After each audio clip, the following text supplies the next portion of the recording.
PM Modi ने कहा कि जिन्ना के सामने हीरो झुक गए थे, क्या कहेंगे आप? विपक्ष राजनीति कर रहा है। देखिए, फिर मेरा पहला शब्द वही निकलेगा, दुर्भाग्य है इस देश का कि ना चाहते हुए भी कांग्रेस पार्टी देश का ध्यान उन्हीं मुद्दों पर लेकर के जाना चाहती है जिन मुद्दों के कारण कांग्रेस की दुर्गति हुई है। और वंदे मातरम वो गीत है जिसको आधार बना करके स्वतंत्रता संग्राम की लड़ाई लड़ी गई, जिसमें बहुत बड़ी संख्या में मुस्लिम भी शामिल थे और वंदे मातरम से किसी को परहेज नहीं था। और जब अंग्रेजों के खिलाफ स्वतंत्रता आंदोलन शुरू हुआ, आगे जाकर के जिन्ना ने कुछ सवाल पैदा किए और ऐसा लगता था कि अंग्रेज भी जाते जाते चाहते थे कि भारत के टुकड़े हों, भारत कमजोर हो, और अंततः देश का विभाजन हो गया और मजहब के नाम पर पाकिस्तान बना और मजहब के नाम पर भारत बचा या हिंदुस्तान बचा। वहां यह भी सवाल था कि जिनकी इच्छा है वो जाएं और जिनकी इच्छा है वो ना जाएं। तो कुछ भारत को जो अपनी मां मानते थे, अपनी जड़ मानते थे, वो यहां पर रुक गए। और जो रुके हुए हैं, मैं गारंटी के साथ कहता हूं, उसमें 80% वे मुसलमान हैं जिनके पूर्वज हिंदू थे और जिनके दिल में आज भी वंदे मातरम के लिए इज्जत है।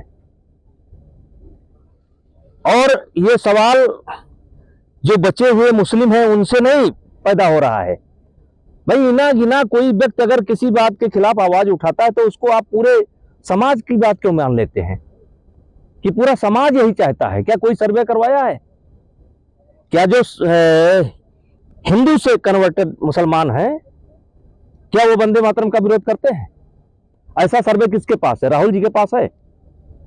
किसने उनको इजाजत दे दिया कि आप सबके प्रवक्ता बन जाएं और घूम फिर करके फिर देश की राजनीति को वहीं लेकर के जाना चाहते हैं? आज हर बात पर सवाल पैदा करते हैं। वंदे मातरम पर सवाल पैदा होने का क्या तुक है? कोई तुक नहीं है। कौन लोग हैं वो, क्या कहेंगे उनको? अरे कांग्रेस, बार बार कह रहा हूं कांग्रेस है, और कौन है? अब कांग्रेस की छाया कुछ लोगों के ऊपर पड़ जा रही है, वो भी है।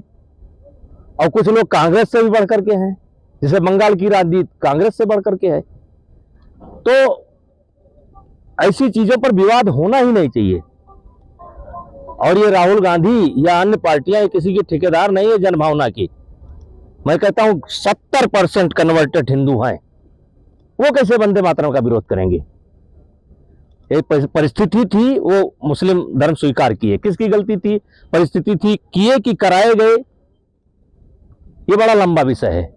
लेकिन राहुल गांधी को किसी ने अधिकार नहीं दिया है कि हर सब्जेक्ट का विरोध करें। कांग्रेस को किसी ने अधिकार नहीं दिया है कि हर विषय का विरोध करें। थोपा जा रहा है उनके ऊपर, इसको स्थापना दिवस के तौर पर मनाने की जो बात की है सदन में चर्चा। अरे तो भारत में नहीं गाया जाएगा तो अफगानिस्तान में गाया जाएगा वंदे मातरम। अगर भारत में नहीं गाया जाएगा तो क्या पाकिस्तान में गाया जाएगा? क्या पाकिस्तान में हमारा कोई गीत गाया जाता है? तो फिर आखिर सबसे पहले नेहरू ने ही तो इसका विरोध किया था, वंदे मातरम का। अब वो छोड़िए, बात निकलेगी तो दूर तलक जाएगी, बात निकलेगी तो दूर तलक जाएगी। आज लगभग 75 वर्ष पूरा हो रहा है, उसके बाद भी कांग्रेस सुधरने का नाम नहीं ले रही है और उन्हीं मुद्दों को ला रही है जो घाव उन्हीं को देता है। ये उन्हीं मुद्दों को लाते हैं जो घाव उन्हीं को देता है, दर्द उन्हीं को देता है, लेकिन ये मानेंगे नहीं।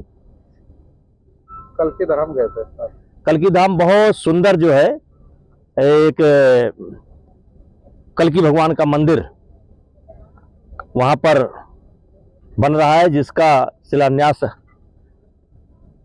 हमारे प्रधानमंत्री जी ने किया है और प्रमोद कृष्णन जी जो है उसका एक तरीके से देख रहे हैं और मंदिर बनवा रहे हैं।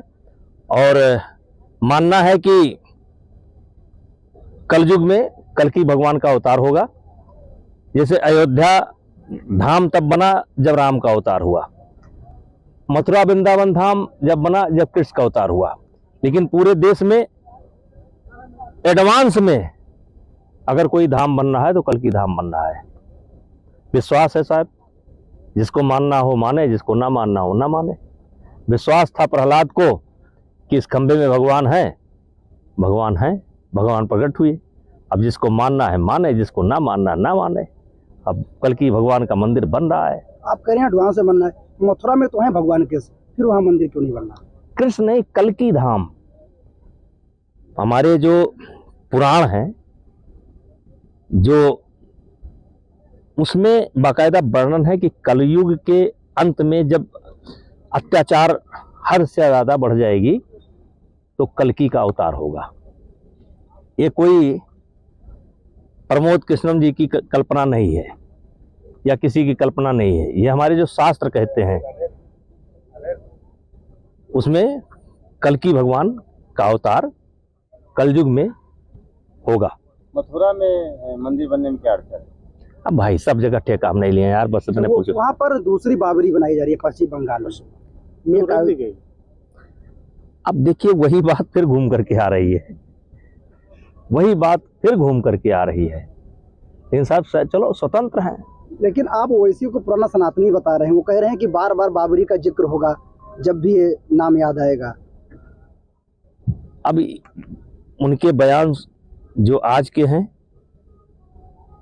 वो आज के हैं, आज जो हैं उस हिसाब से हैं, और उनके पूर्वज जो थे वो थे क्या हिंदू थे, ब्राह्मण थे, नाम भी बताया था, ब्राह्मण थे। तो लाइए ना फिर उनको अपने में। अब यार अब हो गया।